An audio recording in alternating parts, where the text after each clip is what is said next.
What's poppin', everybody watching? This right here is going to be the reason why Minecraft is so nostalgic. I love this game. Hello, welcome to my Minecraft Alpha tutorial.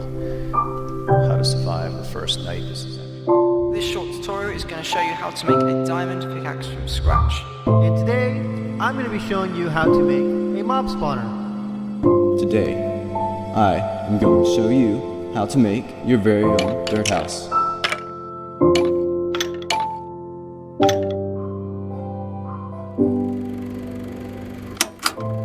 This cave, this music, this artwork, this biome, nostalgia. perhaps even this house, takes each and every one of us back to a certain chapter in our past Facts, life. bro. A period specifically This reminds me of like 5th, 6th grade playing it with the homies.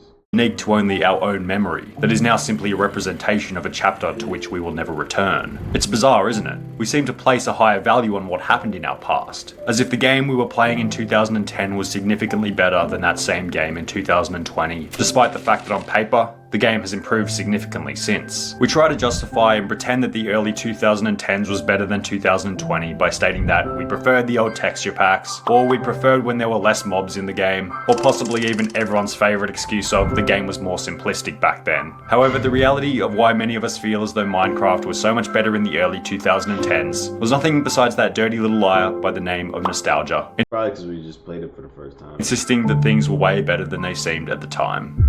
But the most important question might be, why do we feel so much nostalgia for Minecraft? And why is it that there are elements of the early 2010s to which we just unconsciously ignore as if they were nothing but a simple ant walking on the pavement, while there are other aspects of the early 2010s such as Minecraft where we have an almost deeply emotional reaction when reminiscing on the topic?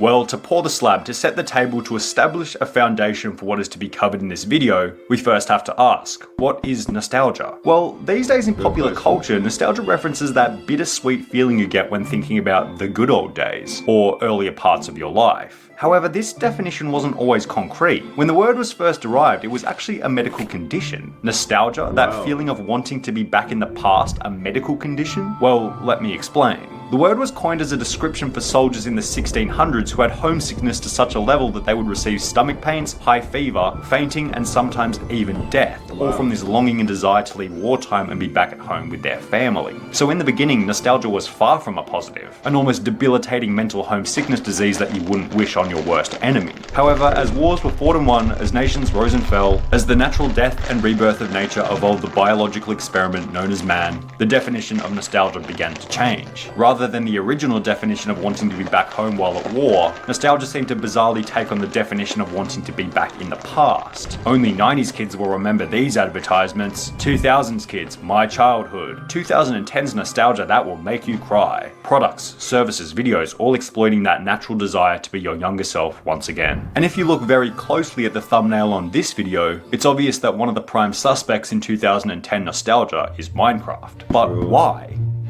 Bro, we love that game, bro. It's mad fun to play. Well, to begin exploring, we might first ask, what circumstances do we normally feel nostalgic for? Well, as a baseline, I think it's safe to say that we don't normally feel nostalgic for events that we remember to be unpleasant. A hospital trip in your childhood, hurting yourself after falling off a bike, accidentally walking into the girls' toilets during your formidable school years. These don't seem to be events that we wish to reminisce on. No, it seems to be the opposite of this. We feel nostalgic for events that were overwhelmingly pleasant. Events that in retrospect appeared to be when our monkey mind wasn't chattering. Events where we didn't have a care in the world. What is this feeling if not? I miss them days, bro. Crazy, like, no matter how much you play the game, try to dive into it, bro, you almost will, you're never gonna get it back, bro. That feeling of playing Minecraft with your homies back in the day when it first dropped, bro. Getting it on the computer for the first time.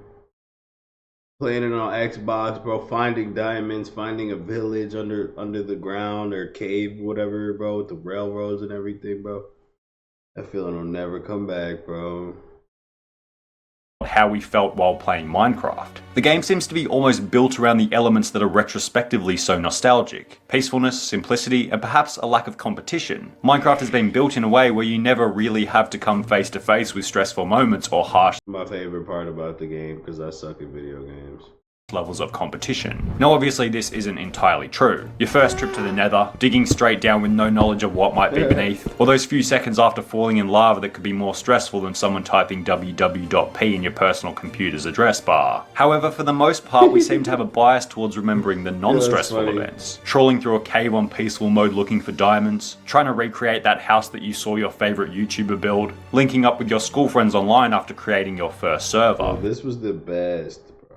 The low stress, low competition, simplistic moments seem to be the ones that we remember most vividly. And it seems as though this is kind of how the developers designed the game to some extent, especially when it comes to the graphic design and textures of the game. The game is a poster child for simplicity all the way down to the way the blocks were created. The low graphics and block-like textures give off the vibe of retro simplicity, and that retro simplicity is a prime suspect for the nostalgia that the game produces. It's like a modern day Frogger or Pac-Man for the 2010s, two games that these days are almost solely remembered and played for the nostalgia factor. The game was and is literally notorious for how bad the graphics were. I'm sure many of you guys remember in the early 2010s how Minecraft would always spawn an argument along the lines of, just because a game has bad graphics doesn't mean it's a bad game. However, without us realizing over time these bad older crowd back in the day saying that simplistic graphics were just another element that added to the nostalgia significantly. But it wasn't only the simplicity and graphics that made the game nostalgic. Saying that bad graphics equals nostalgia is a pretty weak argument. No, as if Minecraft's nostalgia is comparable to a work of art created by Da Vinci himself, there are multiple layers to analyze. Emotion, the next key player in Minecraft's nostalgia. You know, it's not just numbers, they describe the emotion and how hooked they are, and I was playing all night again, I can't go to work, I gotta call in sick. The gameplay style, focusing on the emotion and creativity rather than the competition. Genius, because there's not many games that focus on emotion rather than competition. Every game these days, Fortnite, Call of Duty, League of Legends, all focus on becoming better and beating other players within the game. And while each of these games certainly has their own elements of nostalgia, they don't seem to have that compelling emotional nostalgia that you get when you think about the early days of Minecraft. Increased emotion alongside decreased competition seems to be a recipe for a nostalgic memory of the game in question. But the real question might be, where does this emotion come from? What are the elements of emotion within Minecraft? Sure, it's easy to say that Minecraft becomes nostalgic owing to the emotion it produces, but that's very broad. Can we think a little bit more specifically? Let's think about smell, one of the senses that can produce an overwhelming sense of nostalgia should you get a whiff of a scent that reminds you of your younger years. An old deodorant that you Nah, that's a fact, bro.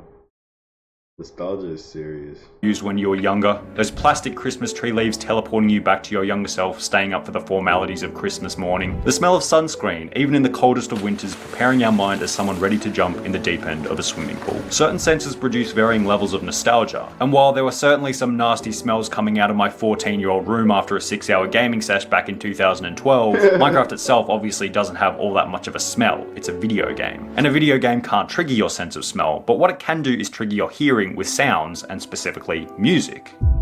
The Minecraft soundtrack is one of, if not the most memorable game soundtracks of all time. Why? Well, it provides everything that we discussed in the previous paragraph about the elements that seem to trigger nostalgia. Peace of mind, that flow state, simplicity, and specifically an overwhelming provision of emotion. Minecraft's soundtrack was created by Daniel Rosenfeld, or C418, and took a very different approach comparative to many other games at the time. Considering Minecraft is an open world adventure game, you might expect some kind of adventurous music similar to maybe Borderlands or Skyrim. However, due to the game's weak Java engine back in 2011, C418 had to make the music as simple as possible, producing the basic soundtrack somewhat representative of impressionistic classical music back in the 1800s, a music type that focuses on mood and atmosphere. And the mood that the Minecraft soundtrack produces is this feeling of bittersweet, like the music is happy but also kind of sad at the same time. And I don't want to sound too much like an 8th grade English teacher here, but this feeling of bittersweet seems to be a representation of the feeling that many of us have for the nostalgia of Minecraft. Sorry, I'm not talking all Bittersweet. It's like, this video is really taking me, bro.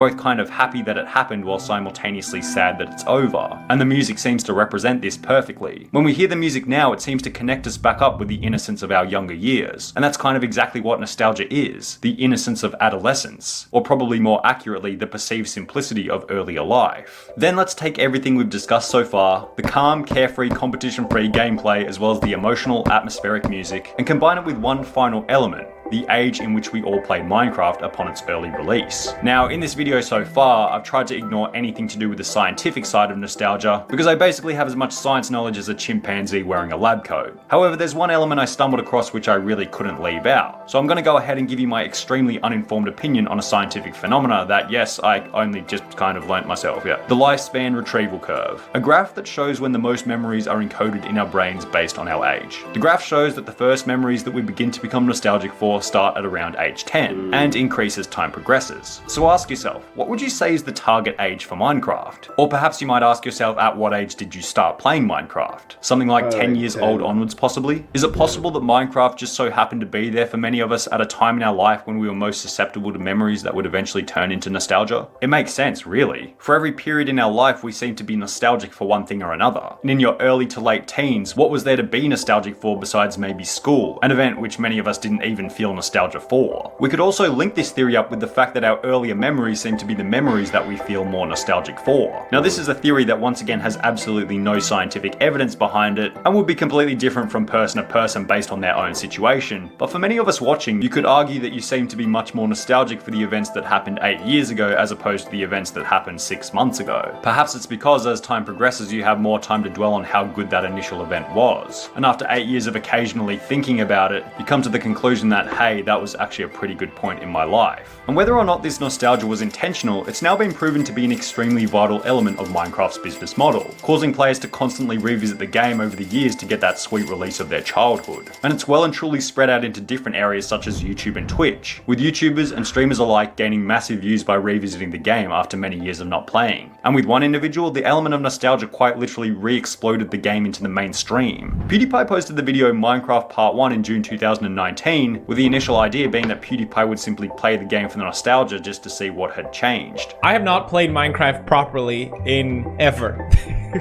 I think a lot of it has changed. I'm not sure. After all these years, I'm back in Minecraft. Well, it seems as though the audience wanted to get a hit of this PewDiePie playing Minecraft nostalgia as well, as the video gained a whopping 45 million views. Then, if you look at the Google Trends graph for Minecraft, this video posted by PewDiePie quite literally caused a resurge in the popularity of the game, and it became mainstream on YouTube once again. Since this period, mid-2019, about a year and a half ago, many other huge YouTubers such as MrBeast Gaming and Dream have utilised the popularity to gain massive views and grow their audience. And how can we be so sure that this growth would be possible if PewDiePie didn't revisit the game for the element of nostalgia in mid-2019? Damn, bro. I miss these days so bad. So, to put this baby to rest, let's answer the final question. Why is Minecraft so nostalgic? I think it's safe I miss these days so bad, bro. to say that it's basically the multiple elements of emotion and simplicity that produce a peaceful state of mind which slowly transition into nostalgic memories over time. You could probably also argue that it has something to do with the age in which these memories form, with many of us experiencing the bulk of the Minecraft nostalgia from our early to late teens. And this conversation about age is an interesting one, because the resurgence of Minecraft in the mainstream has made it so the younger generation may very well have another wave of nostalgia for the Minecraft of today in 7 to 10 years. And who knows, maybe the generation after that will have yet another wave, continuing indefinitely until we're telling stories in the year 2080 of the great game we all knew and loved in the 2010s, Minecraft Alpha. Yeah, bro, that was a fire vid. Y'all go follow SunnyV2, man. He makes amazing videos. Wow, I miss Minecraft a lot, yo. Minecraft used to have my heart. It was literally the only game I played for like years, bro. For like a good 3 years. A good 3 years, me and my homies only played Minecraft, bro. Damn, man. I'm gonna miss Minecraft forever, I ain't gonna lie. I had some of the best conversations ever playing Minecraft. Yeah, man, I miss it. I'm about to resurge Minecraft, y'all. Thanks for watching. See you in the next vid. Peace.